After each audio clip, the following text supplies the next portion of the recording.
할렐루야. 예, 오늘 누디아 여선교회 헌신 예배로 이렇게 드리게 됨을 감사를 드립니다. 우리 누디아 여선교회가 봄을 맞이해서 부활처럼 환하게 하얀 옷을 입어서 다시 한번 부활의 우리가 기쁨을 얻게 되어진 줄 믿습니다. 박수로 한번 다시 한번 격려해 주시기 바랍니다. 오늘 본문은 예배소 교회 성도를 향한 바울의 기도인데요. 오늘 예배소서를 읽다 보면 바울이 예배소 교회를 향한 기도의 내용이 오늘 본문만 나와 있는 것이 아니라 3장 14절에서 19절까지도 나와 있는 것을 볼 수 있어요. 제가 지난 금요일에도 그런 말씀을 전했습니다. 기도는 사랑의 표현이다. 내가 그 사람을 얼마나 사랑하는가, 그 사랑의 표현이 여러 가지가 있겠지만은 그 중에 우리 믿는 성도가 하는 사랑 가운데 가장 큰 사랑은 그 사람을 위해서 기도해 주는 것이라는 거예요. 기도만큼 큰 사랑이 없어요. 여러분 진짜 사랑하는 사람이 있다면 제일 먼저 뭘 해주고 싶어요? 기도죠, 기도. 그 기도만큼 가장 큰 사랑은 없다라고 생각하는데, 바울은 평생 자신이 세운 그러한 교회들, 또 복음을 통해서 낳은 많은 성도들을 향해서 기도를 쉬지 않았던 것을 볼 수 있어요. 그 중에서 오늘 본문의 말씀에 보면 예배소 성도들이 믿음 안에서 잘 신앙이 성장한 것에 대해서 하나님 앞에 감사하는 바울의 모습을 볼 수 있어요. 그리고 이어서 사도 바울은 예배소 성도들을 위한 기도를 오늘 드리고 있는 걸 볼 수 있죠. 예배소 교회는 우리가 잘 아는 것처럼 사도 바울이 사도행전에 보면 예배소에 들어가서 3년간 머물러 있으면서 세워진 교회가 예배소 교회입니다. 3년 동안 바울이 예배소 교회를 사역할 때에 그가 밤낮 눈물로 그 예배소 교회를 사역했다라고 그렇게 기록하고 있어요. 그만큼 3년이라는 시간 동안 자신의 마음과 자신의 정성 또 눈물로 세운 교회가 예배소 교회예요.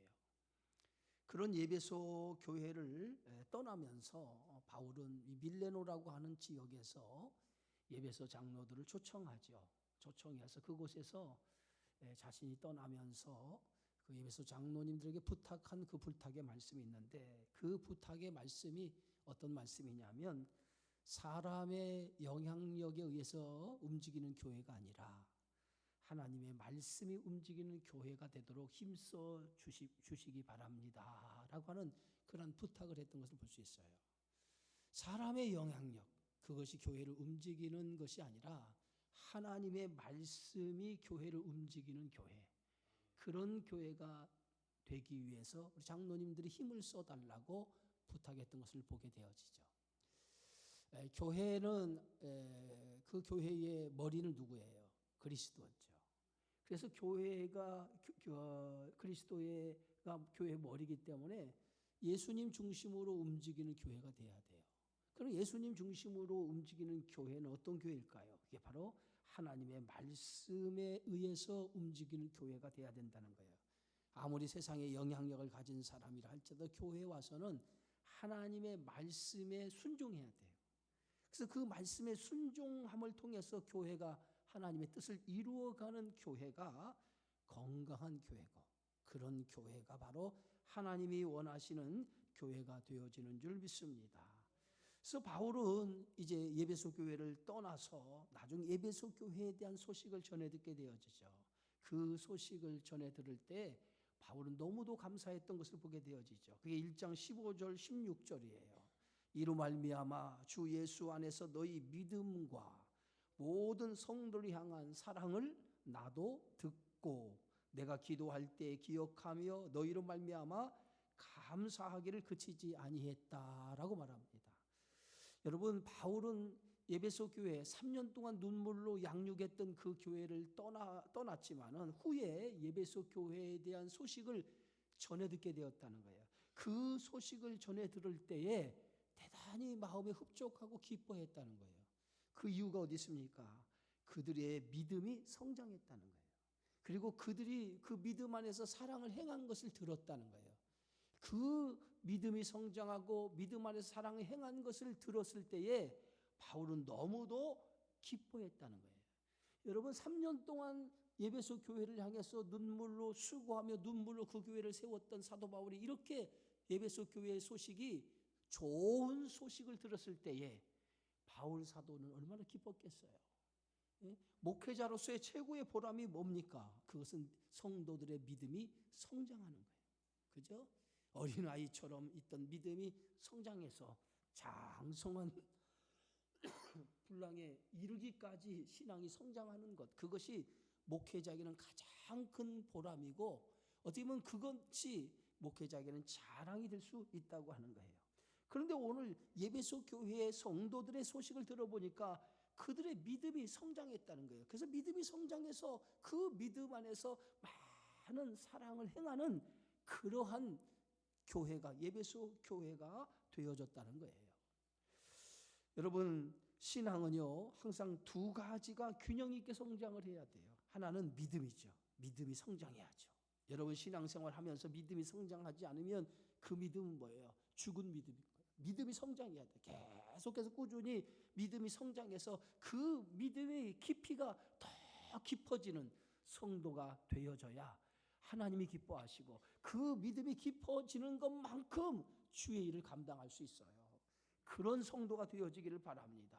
또 하나는 뭐야? 믿음이 깊어지면 깊어진 것만큼 열매가 나타나게 되어 있어요. 예? 그 열매가 뭐냐면 사랑의 열매가 나타나게 되어 있다는 거예요. 믿음이 깊어지지 않으면 열매도 없지만은 믿음이 깊어지면 열매가 드러나는데 그 열매가 사랑의 열매라는 거예요. 믿음은 있어요. 근데 사랑이 없다라고 하면 그 신앙은 겉으로만 믿음이 있는 것 같지만 속 알맹이가 없는 믿음이라는 거예요. 진짜 믿음은 뭐예요? 진짜 믿음은 열매를 드러내는 거예요. 열매를 드러내지 못하는 믿음은 진짜 믿음이 아니라는 거예요. 그런데 에베소 교회는 이 두 가지 열매가 나타났다는 거예요. 믿음이 잘 자라서 그 믿음이 자라서 그 믿음을 통해서 사랑이라고 하는 열매가 맺어졌다는 거예요. 그래서 그 에베소 교회가 주변의 사람들에게 주변의 교회들에게 소문난 교회가 되어진 거예요. 네? 바로 그러한 믿음의 신앙이 여러분 안에 있기를 바랍니다. 여러분의 믿음이 자라기 바랍니다. 자라서 그것으로 끝나는 것이 아니라 그 자란 믿음이 사랑의 열매까지 나타나서 여러분의 삶을 통해서 그리스도가 드러나는 축복의 성도가 되어지기를 주님의 이름으로 축원합니다. 그래서 에베소 교회는 이렇게 믿음이 단단하게 세워지고 사랑의 열매가 나타났던 그 이유가 어디 있습니까? 그것은 바로 십자가에 대한 은혜가 가득했기 때문에 그래요. 여러분 성도의 신앙은 십자가의 은혜가 내 안에 충만해질 때 그 충만한 믿음을 가지고 있어야만이 우리가 신앙이 자라고 그 안에 있어야만이 열매가 맺어지는 거예요. 바로 에베소 교회는 그런 믿음을 가졌던 그러한 성도가 되어진 줄 믿습니다. 그래서 바울은 이제 그런 에베소 교회를 향해서 기도하는데 그 기도의 첫 번째 내용이 몇 절이냐면 17절이에요. 우리 다 같이 한번 읽어봅시다. 우리 주 예수 그리스도의 하나님 영광의 아버지께서 지혜와 계시의 영을 너희에게 주사 하나님을 알게 하시고. 오늘 에베소 교회를 향해서 바울이 기도하는 그 기도의 내용은 뭐냐면 지혜와 계시의 영을 에베소 성도들에게 달라는 거예요. 그래서 그들이 하나님을 알게 해달라는 거예요. 지혜와 계시의 영을 통해서 저들이 하나님을 알게 해달라라고 하는 것이 바울이 에베소 교회를 향한 그 기도였어요. 여기서 하나님을 알게 해달라라고 하는 이 하나님을 알게 해달라라고 하는 것은 이 안다라고 하는 말은 체험으로 알게 해달라, 하나님의 은혜를 체험하게 해달라 이 얘기예요. 우리가 성도가 신앙생활 하면서 하나님의 은혜를 많이 체험해야 돼요. 하나님의 은혜를 많이 체험해야 신앙이 깊어져요. 체험이 없는 신앙은요, 신앙이 깊어질 수가 없어요. 내가 예수를 믿어도 그냥 지식으로 아는 거하고 체험으로 경험하는 거하고는 우리의 신앙이 천지 차이예요. 그래서 성도는 하나님의 말씀을 삶 속에서 경험이 돼야 돼요. 체험해야 돼요. 그 체험을 통해서 우리의 믿음이 깊어지고 그 믿음을 통해서 살아계신 하나님의 은혜를 매일 매순간 매 삶 속에서 경험하는 그런 삶이 있어야 된다는 거예요. 신앙생활에서 제일 중요한 게 뭐예요? 하나님을 체험하는 거예요.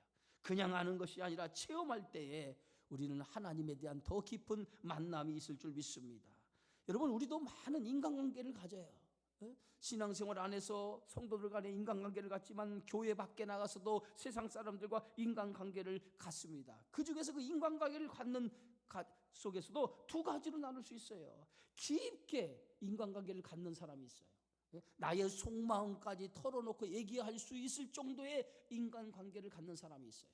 또 하나는 내 속마음은 얘기하지 그냥 스쳐 지나가듯이 그냥 단순하게 알고 지내는 그런 관계로 지내는 사람도 있습니다. 깊이 내 속마음을 얘기할 수 있을 정도로 인간관계를 갖는 사람은 그 사람이 말을 하지 않아도 그 사람에 대해서 알 수 있어요. 말을 하지 않아도 그 사람과 깊은 인간관계를 나눈 사람은 그 사람의 얼굴만 봐도, 그 사람의 몸집만 봐도 그 사람의 속을 알 수 있다는 거예요. 사도 바울이 하나님을 알게 해달라고 하는 그러한 기도는 바로 오늘 성도들이 하나님을 깊게 알게 해달라는 거예요. 하나님을 체험으로 알게 해달라는 거예요. 그래서 체험으로 하나님을 알아서 그 신앙이 더 단단해져서 하나님의 뜻을 따라 살아가는 그런 성도가 되게 해달라고 하는 것이 바울 사도의 기도의 내용인 줄 믿으시기 바랍니다.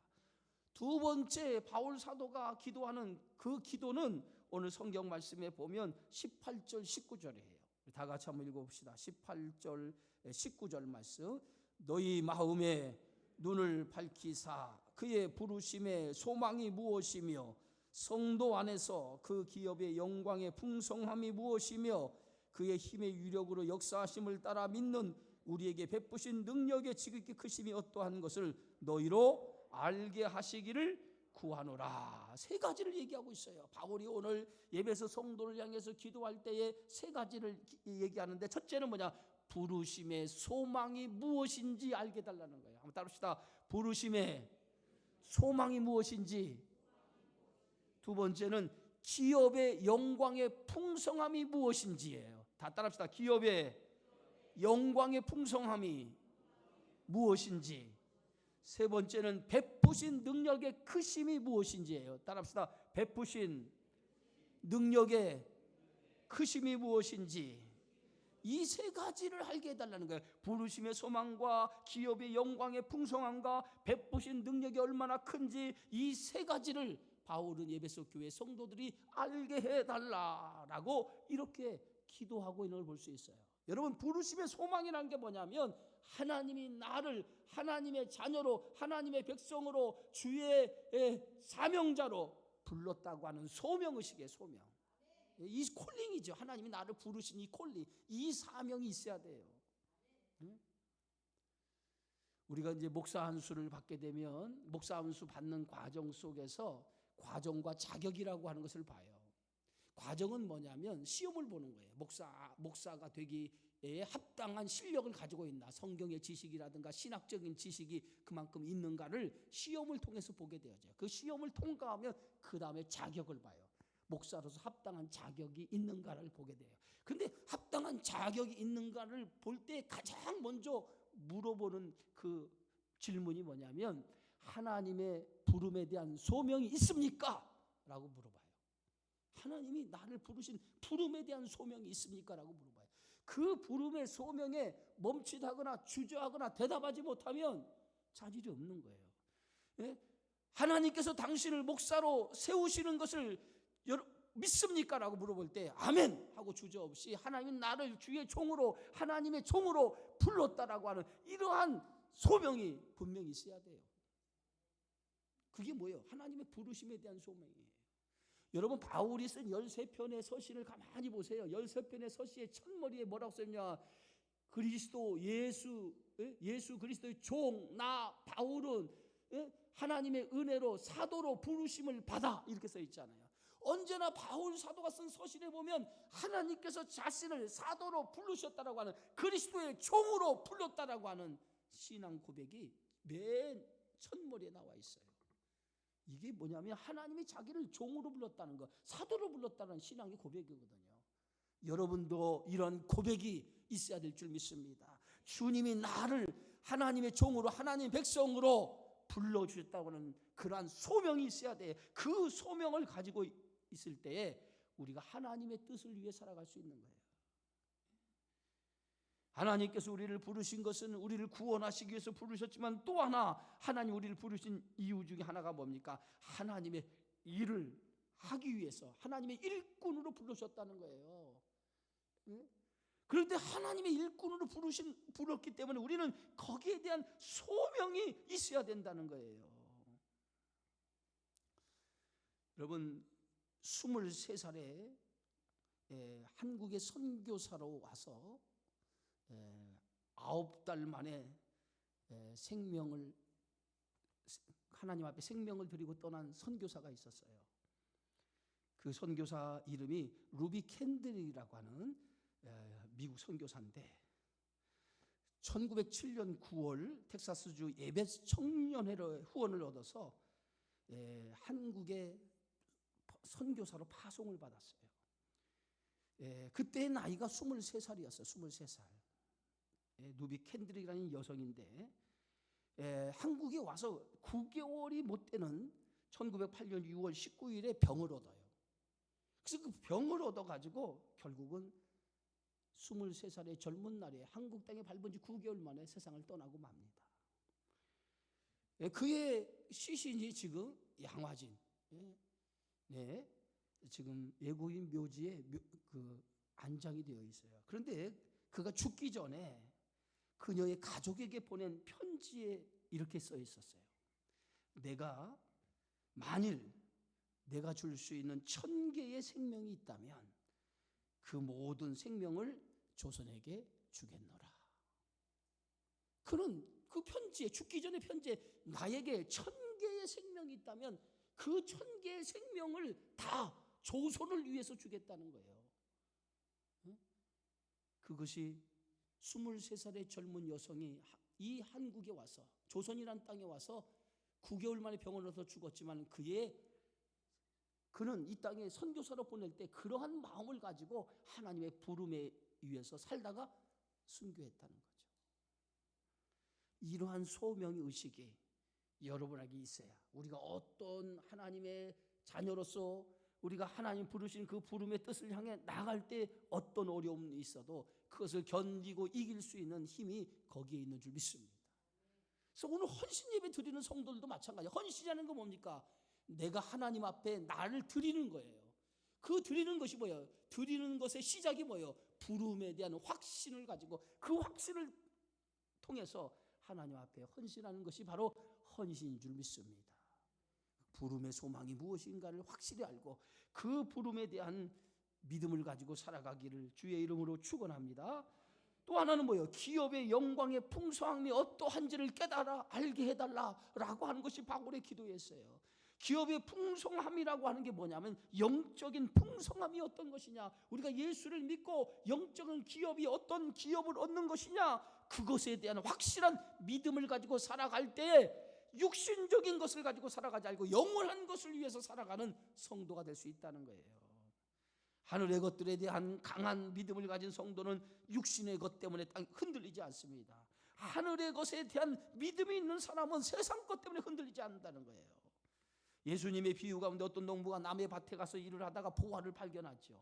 그 순간 그 농부는 보화를 땅에 묻어두고 집에 돌아와서 그 보화를 자기 것 삼기 위해서 그 밭을 사기로 결심을 합니다. 그리고 자신의 전부를 팔아서 그 보화를, 그 밭을 사요. 왜? 그 안에 뭐가 있어요? 보화가 있기 때문에. 바로 하늘의 기업을 아는 사람은 자신의 육신의 것을 포기하고 영원한 것을 소유하고 살아가는 사람, 그게 하늘의 기업을 알고 살아가는 믿음의 성도인 줄 믿으시기 바랍니다. 히브리서 11장은 무슨 장이에요? 믿음의 장이에요. 거기는 수많은 선진들의 믿음의 이름이 기록되어 있어요. 수많은 선진들의 이름이 기록돼 그들이 하나같이 어떻게 살았어요? 하늘의 영광, 하늘의 기업을 바라보면서 살아간 사람들이었어요. 그런 성도가 되어져야 하나님이 기뻐하시고 그런 성도가 마지막 날 하나님의 기업을 차지하게 되어지는 줄 믿으시기를 주의 이름으로 축원합니다. 베드로전서 1장 4절에 보니까 이렇게 써 있어요. 썩지 않고 더럽지 않고 쇠하지 아니하는 기업을 잊게 하시나니 곧 너희를 위하여 하늘에 간직하신 것이라. 주의 일을 위해 충성한 여러분에게 하늘의 기업이 있음을 믿고 그 믿음으로 담대하게 맡겨진 소명을 위해 살아가는 여러분 되어지기를 주의 이름으로 축원합니다. 세 번째는 하나님이 베푸신 능력의 크심이 어떠한지를 깨달아 알게 해달라는 거예요. 여러분, 하나님을 안다고 했을 때 하나님을 아는 것은 뭐냐면 그분의 크신 능력을 아는 거예요. 하나님이 어떤 분인가, 그분의 크신 능력을 아는 것이 하나님을 아는 거예요. 그래서 하나님의 능력을 아는 사람은 어떤 일에도 두려워하거나 좌절하거나 절망하거나 낙심하지 않아요. 왜? 하나님의 능력이 어떤 능력인지를 알기 때문에. 그래서 바울은 오늘 빌립보서에 보면 내가 궁핍함으로 말하는 것이 아니라 어떠한 형편에든지 내가 자족하기를 배웠나니 나는 비천에 처할 줄도 알고 풍부에 처할 줄도 알아 모든 일 곧 배부름과 배고픔과 풍부와 궁핍에도 일체의 비결을 배웠노라. 그러면서 바울은 이렇게 합니다. 내게 능력 주시는 자 안에서 내가 모든 것을 할 수 있느니라. 바울은 뭐예요? 하나님이 어떤 분인가를 알았어요. 배고플 때도 궁핍에도 곤고에 처할 때도 바울은 하나님의 능력을 알았어요. 그래서 그 능력을 알았기 때문에 좌절하거나 낙심하지 않았다는 거예요. 그래서 바울은 고백합니다. 내게 능력 주시는 자 안에서, 그분 안에서 나는 모든 것을 할 수 있었습니다. 그게 하나님의 능력을 아는 자의 고백이에요. 우리는 조금만 힘들고 어려우면 좌절하고 낙심하잖아요. 그 얘기는 뭐예요? 하나님의 능력을 모르기 때문에 그렇다는 거예요. 내가 믿는 하나님, 그분이 어떤 하나님인지를 모르기 때문에 좌절하고 낙심하는 거예요. 그러나 내가 믿는 하나님이 어떤 하나님인지를 알면 어떤 순간에도 좌절하거나 낙심하지 않아요. 왜? 그분의 능력으로 나의 어려움과 나의 힘든 것을 능히 이길 수 있기 때문에. 믿으십니까? 그래서 바울이 그렇게 기도하는 거예요. 에베소 성도들에게 하나님의 능력이 어떠한지를 알게 해달라는 거예요. 하나님의 능력이 어떠한지 알게 해달라. 그래야 이 거친 세상에서 믿음으로 살아갈 수 있기 때문에. 그래서 바울은 그러한 하나님의 능력을 깨닫게 해달라, 하나님의 능력을 알게 해달라라고 그렇게 에베소 교회 성도를 위해서 기도한 줄 믿습니다. 오늘 헌신 예배를 드리는 누디아 여선교회 성도님들, 오늘 이 말씀 잘 기억하셔서 세상을 살아가면서 우리가 하나님의 능력을 알고 살아가야 돼요. 주님이 나를 부르신 그 부름의 뜻에 대해서 분명한 신앙 고백이 있어야 될 줄 믿습니다. 그래야만 우리가 헌신한 이유가 하나님이 나를 부르셔서 하나님의 자녀 삼으시고 하나님의 뜻을 위해서 나를 부르셨다라고 하는 믿음이 확신이 있을 때에 우리도 바울처럼 자신의 생명을 아까워하지 아니하고 믿음을 위해 살아가는 성도가 되어지는 줄 믿습니다. 오늘 사도 바울이 에베소 교회 성도를 위해서 기도했던 이 기도처럼 주님을 깊이 아는 성도가 되어지기 바랍니다. 부르심의 소망과 기업의 영광의 풍성이 무엇인지를 깨닫기 바랍니다.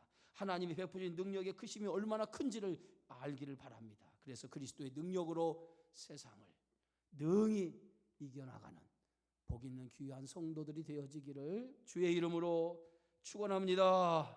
기도합니다. 생명의 주님 감사합니다. 오늘 누디아 여선교 회원들이 하나님 앞에 헌신을 다짐하면서 하나님 앞에 이렇게 믿음을 드립니다. 그들의 믿음이 더 깊어지게 하시고 단단해지게 하여 주셔서 그 믿음의 열매가 사랑으로 나타나는 누디아 여선교회가 되어지게 하여 주시며 하나님께서 나를 주님의 교회 일꾼으로 불러주셨다는 부름의 소망을 가지고 그 소망 안에서 담대히 주어진 사명 감당하며 살아가게 하여 주시고 하나님을 알되 더 깊이 알아서 그것을 통해 날마다 하나님의 능력을 가지고 세상을 살아가는 우리 성도들이 될 수 있도록 축복해 주시옵소서. 예수님의 이름으로 기도하옵나이다. 아멘.